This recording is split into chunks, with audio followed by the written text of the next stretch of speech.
ज्यानभन्दा पैसा ठुलो कुरा होइन भन्न त भन्छन्, तर यहाँ पैसा नहुनेहरूको कुनै भ्यालु नै छैन। पैसा छ भने सबैले माया गर्छन्, दया गर्छन्, वाह गर्छन्। पैसा छैन भने कसैले मान्छे नै भन्दैनन्। त्यही भएर जिन्दगीमा धेरै पैसा कमाउनु छ। मैले पैसा कमाएको देखेर दुनियाँ मेरो पछि लाग्यो। पैसा भनेको चाहिँ धेरै इम्पोर्टेन्ट छ। पैसा कमाउनु पर्छ। पैसाको लागि दिनको 15 घन्टा काम गरिरहेको छु म।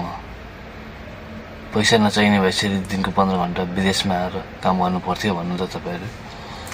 त्यही भएर साथीहरू बेलैमा बुद्धि पुर्याएर केही न केही काम सिकेर पैसा कमाउनु धेरै जरुरी छ। यदि पैसा कमाउन सकेन भने तपाईँको आफ्नो मान्छेहरू, तपाईँको सबसे नजिकको मान्छे हुन्छ त्यसले पनि तपाईँलाई लात हान्छ। तैँले मेरो लागि केही गरिस् भन्न सक्छ। जीवनभर उनीहरूको लागि सर्वस्व गर्नुहोस्, तर नि तपाईँ लास्टमा उनीहरूको लागि पुगेन, पुरा भएन भने मेरो लागि केही गरिस् तैँले भन्ने खालको कुरा आउँछ। त्यसरी पैसा कमाउनु धेरै जरुरी छ साथीहरू।